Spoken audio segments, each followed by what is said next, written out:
Assalamualaikum warahmatullahi wabarakatuh, and a very good morning to everyone.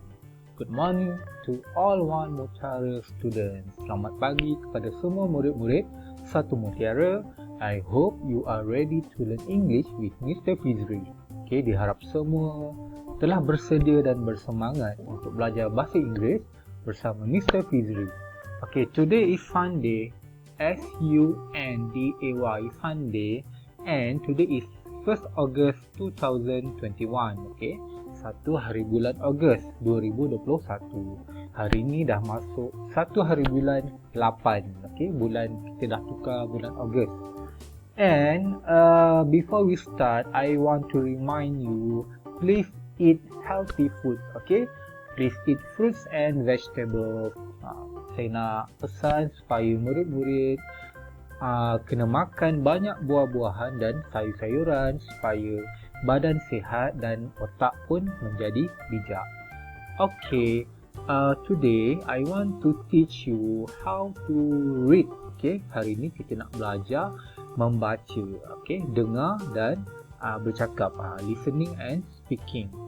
Murid dengar apa yang saya baca, apa yang saya sebut, and you have to follow. Awak kena ikut di rumah. Okay, alright. So, okay.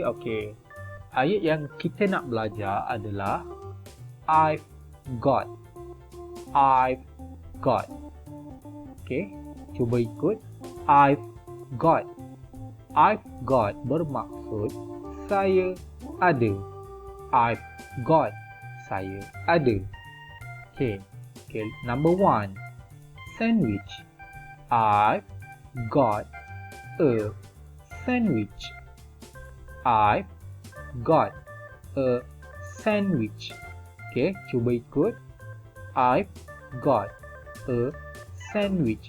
Saya ada satu sandwich. Okay.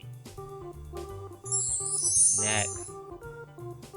Okay, number 2. Banana.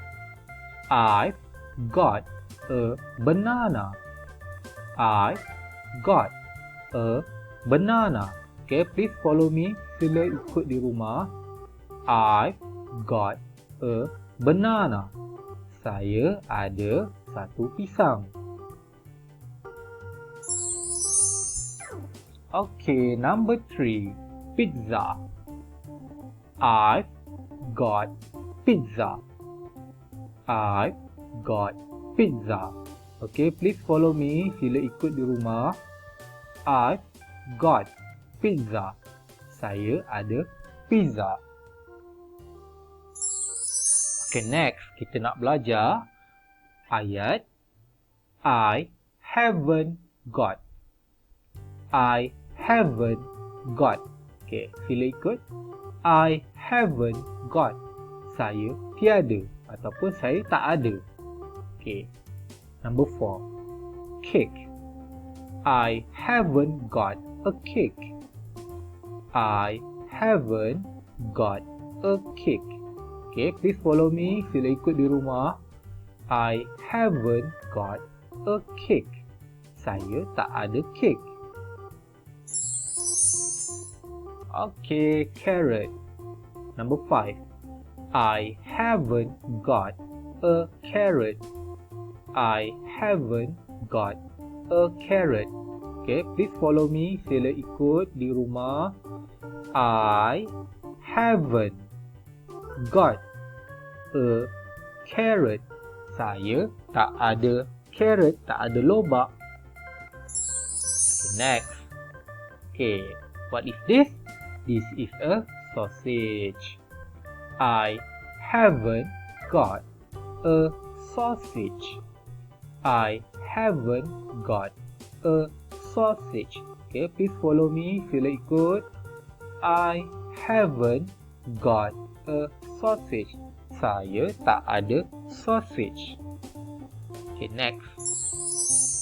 Okay, these all are 6 sentences that we learned today. Ini ada 6 ayat yang kita belajar hari ini. Okay, for your homework, I want you to read this and record your voice and send to me. Okay, baca dan rakam suara murid-murid dan hantar melalui WhatsApp ke Mr. Fizri. Okay, kalau murid tak berapa pandai baca, tak apa, it's okay. Salah pun tak apa, no problem. Salah pun tak ada masalah. Yang penting cuba, you try your best. Okay, you try your best, you do your best. Maksudnya cuba buat yang terbaik. Kalau salah sebut pun tak ada masalah. Ya. Okay, kita ulang semula. Number 1, I've got a sandwich. I've got a sandwich. Number 2, I've got a banana. I've got a banana. Number 3, I've got pizza. Okay, sorry. Sekejap nak tambah full stop. Okay, sorry. Kena ada hujung ayat, kena ada full stop, titik. Okay. Alright. Okay, number 3. I've got pizza. I've got pizza. Okay, number 4. I haven't got a cake. I haven't got a cake. Number 5. I haven't got a carrot. I haven't got a carrot. Number 6. I haven't got a sausage. I haven't got a sausage. Okay, so your homework today, please record your voice reading this. Okay, sila rakam suara murid-murid baca 6 ayat. Okay, kalau tak lancar pun tak ada masalah. Kalau sangkut-sangkut pun tak ada masalah. Yang penting you try your best. Okay, so that's all for today and I wish you good luck. Okay, saya ucapkan semoga berjaya and see you again tomorrow. Okay, goodbye.